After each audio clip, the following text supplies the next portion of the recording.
totals, and man, did you guys come through. On Facebook, I probably had 200 submissions of snow totals, so I took kind of an average of all of those snow totals and made a map out of it. So these are actually snow reports from viewers and from those of you who submitted them. And again, this is just kind of an estimate, because even within these individual towns, there were some different numbers. So places like Somerville and portions of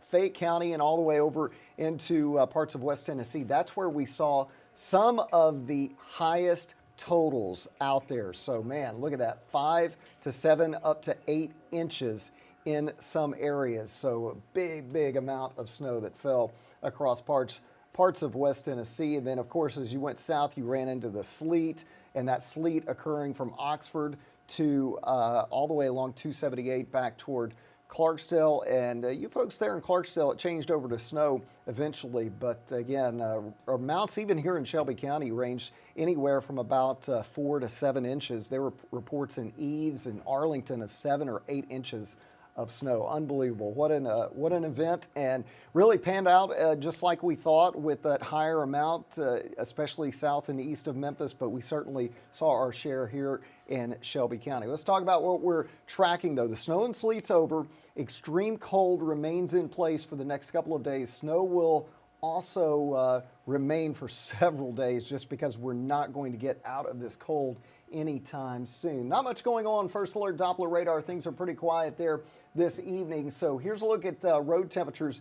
And again, road temperatures in the teens right now. So these numbers have been falling. So as we go into the nighttime hours, those roads, even though they're already frozen and temperatures are well below zero, they only get colder, and that doesn't really help if we're trying to melt some of that off. So that's something that we're going to watch closely as we go through the period. But for now, we do have those colder temperatures out there, and that is why a first alert weather day is in effect for Tuesday. So once again, another first alert weather day, this time for the extreme cold and the wind chills, because the wind chill is a huge factor for us here in the Mid-South as we go into the next couple of days. We're talking about a wind chill advisory all the way through Wednesday morning. Believe it or not, we're going to keep this around tomorrow night, and Wednesday morning.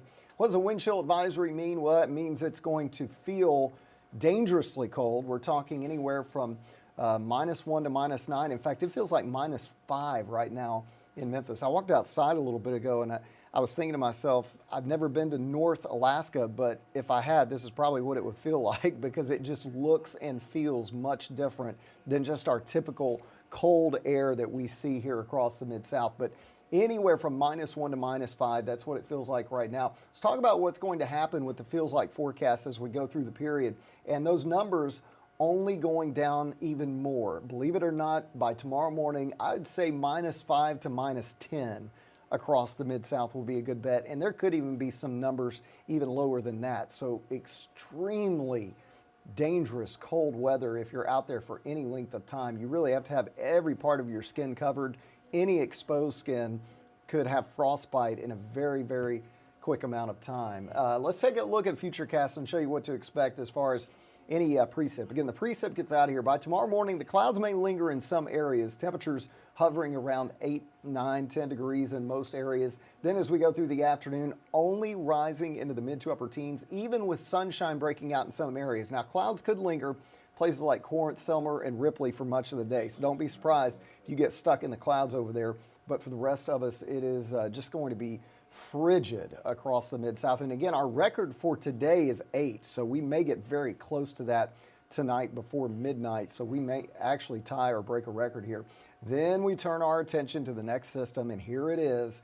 It's this system that's going to come in showing up on Futurecast with a lot of pink, and that's not the color we want to see, because that means often sleet or freezing rain. In this case, it could be freezing rain, so keep that in mind as we go through Thursday. So this would start Thursday morning, end by Thursday afternoon, Thursday evening, and then we'll see those temperatures plummeting once again in the low 20s, maybe some teens out there as we go through the period. So That's kind of what we're watching for right now. And of course, we'll keep you posted on the Action News 5 First Alert weather app throughout the week. I think Ron Childers just sent out a push, a little alert on the app for you to check out within the last 30 or 45 minutes.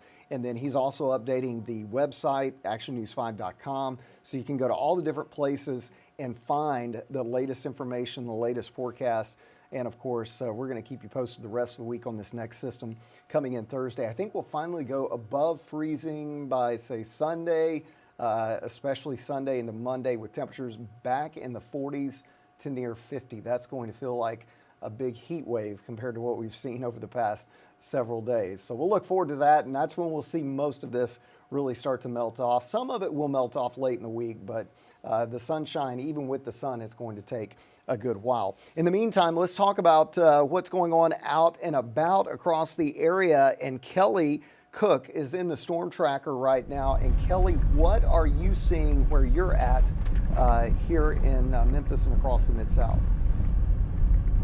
Hey, Spencer. Yeah, right now we are on Austin P Highway. I am in Raleigh, just passing by the Austin P police station and library to my left and making my way down. I tell you what, with the 4 to 7 inches of snow, I think I heard you say, these plummeting temperatures, it is making for treacherous driving.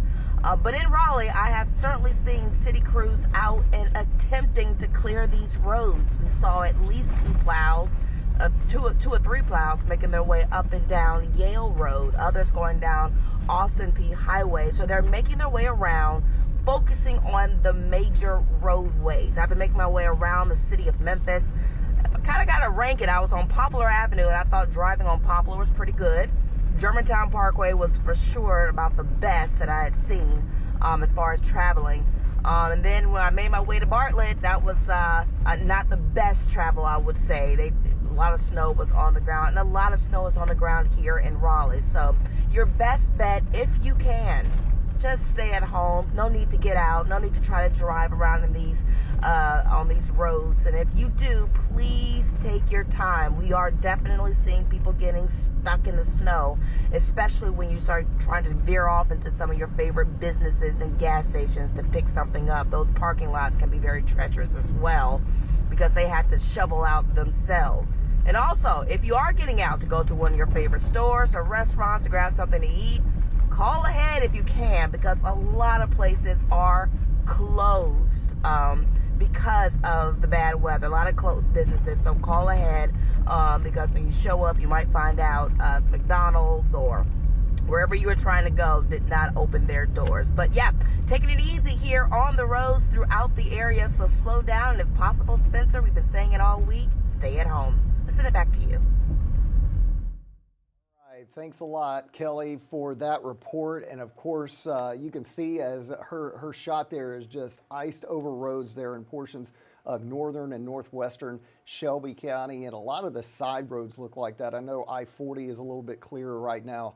I've seen a lot of the TDOT cameras from that. But again, we're going to continue to monitor the roadways through the evening, and Kelly and the rest of the Action News 5 First Alert Weather Team will be giving you updates on that as we go into this evening and again throughout the morning tomorrow. Maggie will be in, Maggie and Patrick in the morning, and they'll have the latest on those roads as well. And of course, what we're looking ahead to in the 7-day forecast, wanted to show you that real quick because Thursday is our next day for a potential wintry mix. Now, it remains to be seen how much of an impact this system's going to have and how heavy the precip will be. Temperatures barely going above freezing, but temperatures at night ahead of that system, you're talking single digits tonight, tomorrow night, and then as we go into the end of the week, we drop back again with those temperatures falling into the teens and 20s. So the first part of the weekend looking really cold as well.